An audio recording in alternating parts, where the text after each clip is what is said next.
Hello guys, welcome back to the channel for another massive breakdown of our favorite magical journey. If you watched our analysis of the early chapters, you already know things are getting incredibly serious in Arthur's life. Last time, Arthur's incredible talent finally started showing, and now an even bigger chapter of his life is about to begin. The family is on the verge of a massive turning point, with a major debate brewing over what's next for our little Arthur. In this massive episode, the comedy, family drama, and world building start right from the very first second, and only keep getting better from there. We're talking about Arthur Lewin trying to balance the mind of an experienced warrior king with the body of a little child, while the world around him continues to grow bigger, more dangerous, and even more fascinating.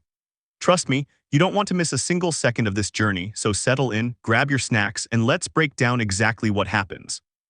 We pick up right in the heat of a chaotic household argument, and the visuals are absolutely hilarious. The scene frames Arthur's mom, Alice, looking like a fierce battlefield commander shouting orders, while an entire imaginary army of angry cartoon carrots charges forward to attack poor Ray, who is standing there like a lone warrior trying to hold his ground. Alice furiously yells that Arthur is only 4 years old and refuses to let her tiny baby leave home to go to some random city located hundreds of miles away. Ray immediately defends himself, completely losing his mind over how ridiculously talented his son is. He passionately argues that keeping the boy in this small town is holding him back because his pure potential is off the charts. He explains that Xyrus isn't just any ordinary town, it's a legendary hub of magic, and promises that an incredibly close friend will personally watch over him. While this absolute storm of an argument rages, our MC Arthur simply sits there with an exhausted sigh while his parents continue arguing. Suddenly, both of them turn toward Arthur, asking a 4-year-old to settle the argument. Realizing he needs to handle this delicately without exposing his inner adult, Art deploys the ultimate weapon, pure, innocent kid logic. He looks up with big eyes and asks, "Can't mommy and daddy just come along so we can all meet the teacher together?" The sudden suggestion completely catches his parents off guard, breaking the heavy tension into loud, joyful laughter. Ray admits they completely overlooked the obvious choice of traveling as a family. With everyone finally on the same page, Ray happily declares that the entire Lewin family is officially packing their bags for Xyrus City. Our scene shifts slightly, and Arthur narrates that he was completely shocked by how fast his parents moved, immediately starting intense preparations for what would be a grueling 3-week-long journey. His mother walks in and straight up snatches the book from him, telling him to go to sleep immediately because they're leaving incredibly early the next morning. Alice softens up, tucking her little boy into bed, and explains that their old, highly trusted comrades from the Twin Horns adventure party happen to be traveling toward Xyrus as well, so they are tagging along with them for maximum security. Once the lights are out, Arthur stares up at the ceiling, analyzing the tactical situation. He reflects on how the Twin Horns have a highly formidable, balanced lineup of conjurers and augmenters. Having a high-tier group like this accompanying them will easily neutralize whatever dangerous monsters or bandit troubles they might encounter. As he prepares to sleep, a wave of genuine excitement hits him. It's officially time to step out into the grand stage and see what this vast fantasy world truly has to offer. The next morning the sun rises, and the family arrives at the meeting spot to link up with the caravan. Ray is in incredibly high spirits, loudly thanking his old friends for letting his family tag along. He proudly tells Art to step up, and Arthur delivers a flawlessly mannered introduction. "Hello, my name is Arthur Lewin. Thank you so much for accompanying us to Xyrus." The crew is introduced, completely blown away by how polite the boy is. First up is Adam Crench, a spear-wielding augmenter who jokingly asks if a meathead like Ray could truly be Art's biological father. Honestly, after seeing how polite Arthur is, everyone starts questioning Reynolds' parenting. Before Art can even answer, Angela Rose, a wind conjurer, swoops in and scoops him up into a massive hug. Arthur instantly regrets being this adorable as Angela squeezes him like a giant stuffed toy, leaving him desperately gasping for air. Fortunately, Durden Walker, a huge but gentle-looking earth conjurer, rescues our dying MC and sets him down. Art internally notes that Durden has the incredibly wholesome energy of a massive, friendly dog. We also meet the quietest member, Jasmine Flamesworth, a dual-dagger augmenter who gives Art a cool, silent nod. And Helen Shard, a friendly magic archer who welcomes him warmly. With all the introductions out of the way, the heavy wheels begin to turn, the horses kick up dust, and the caravan officially starts rolling. After making steady progress through the wilderness, night begins to fall, and the party decides to set up camp. The battle-hardened members quickly hunt down wild animals to clear out any troublesome threats before dark, prepping a hearty dinner over the open flame. Meanwhile, Arthur sits by the fire with an absolutely exhausted expression, feeling the physical toll of traveling in a toddler's body. Helen walks over to comfort him, directly asking if he really managed to awaken his mana core a whole year ago. Before Arthur can even give a proper answer, Adam stands up, stretching his arms. He looks over at Reynolds and says, "Hey Reynolds, I need to do a little stretching before going to sleep. And you told me you've been sparring with your boy. Do you mind if I play around with Art?" Hearing this ridiculous request, Arthur narrows his eyes in pure annoyance. Reynolds proudly agrees to the match, and the imposing fighter wastes no time. He walks right over, lifts Arthur up like a sack of potatoes, and carries him away to the open clearing. The red-headed warrior takes a strong stance with his weapon, asking with a smirk, "Ready, kid? You know how to reinforce your weapon, right, boy genius?"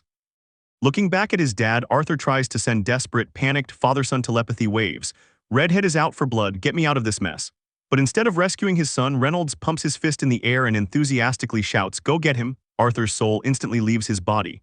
"Yeah, thanks dad, very supportive." Useless. Realizing he has no choice but to fight his way out, Arthur locks in. He clears his mind and instantly slips into the refined stance he mastered in his previous life before dashing forward. The battle officially begins as Arthur throws out a blindingly fast strike.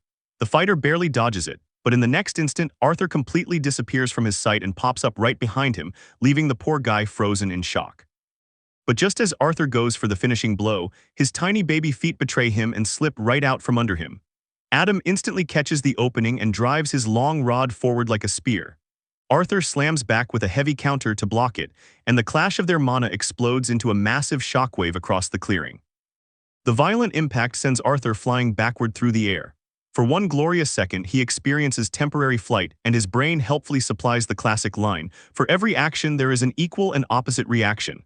Then he crashes straight into the dirt and painfully concludes, "Yeah, that opposite reaction hurt a lot." Before Adam can even start celebrating, Durden marches up behind him and whacks him hard on the head, shouting, "Too hard. Idiot." Adam clutches his skull, points at the crater Arthur just made, and yells at Reynolds, "What kind of hellish training did you put him through to create the little monster?" Alice rushes over and immediately starts healing Arthur. Looking down at him suspiciously, she asks if this is what he's been studying, and Art panics, blurting out the most ridiculous excuse imaginable. "Yeah, I learned this by watching Dad and reading some books." Adam just scoffs and says, "Whatever, you're still going to teach me some of those movement techniques of yours." With no way out, Arthur gives in and explains the mechanics. He patiently breaks down how to cross the back leg over the lead leg and kick off with mana. The party immediately tries to copy him, and things go downhill fast. In the very next moment, Arthur blinks and sees one of the veterans has completely lost control and somehow managed to drive his head straight into a tree trunk, with his legs sticking out of the foliage. Arthur just stares in silence, trying to understand how fully trained adventurers made learning his technique look this incredibly stupid. Several days pass as the group continues their journey. During the long trek, Art's 5th birthday quietly comes and goes right there on the road. He isn't expecting any big celebration, so when Jasmine, the quietest member of the Twin Horns, walks up to him and hands over a gift while muttering "gift" for birthday and lessons, he is completely caught off guard. Later, while the crew washes up at a nearby river, Art reflects on how training has been going. To his surprise, Jasmine has completely blown his expectations away, quickly grasping his instructions and mastering the high-tier footwork technique, the feint step. As the group continues their journey toward the city, Adam chuckles and tells Art that he still remembers how Ray always managed to drag everyone into one ridiculous mess after another. But before he can finish embarrassing Art's dad, Helen jumps in with a mischievous grin, reminding everyone that Adam wasn't exactly innocent either. The moment she starts bringing up one of his own embarrassing moments, Adam instantly panics and blurts out, "Oh no, what was that?" Everyone turns to look outside, only for him to awkwardly add, "Never mind, just a little rodent," in the most obvious attempt to deflect attention. Through all the jokes, Art notices that his mom looks a little pale and tired, though she quickly brushes it off and says she's just a bit exhausted. Hoping to keep up with his studies, Art pulls out his magic books and starts reading. But the peaceful mood doesn't last long. Before he knows it, he's sweating bullets, feeling an absurdly heavy pressure coming from across the seat. He looks up and finds Jasmine staring at him like a predator with wide, unblinking red eyes that practically scream, "Teach me more." The sheer force of her silent thirst for training leaves our reincarnated king completely terrified. Arthur quickly buries his face back into his book, pretending he didn't notice, and silently prays the ride ends soon. Then, without warning, the whole carriage jerks violently on the road. Outside, someone shouts a warning, "Bandits, prepare to engage." Before a single arrow can hit the cart, Helen springs into action and begins chanting defensive magic, gathering the wind around them. A moment later, a wind barrier snaps into place around the carriage, effortlessly knocking away a volley of lethal arrows. Once they realize they're under attack, the entire squad, including Reynolds, draws their weapons and charges straight into the chaos. From the safety of the carriage, Art peeks out and instantly realizes just how bad things are. He grits his teeth and thinks, damn it, they're completely surrounded. The view shifts to a massive, well-organized bandit force perched on the high ridges around the road, bows fully drawn and aimed at the twin horns.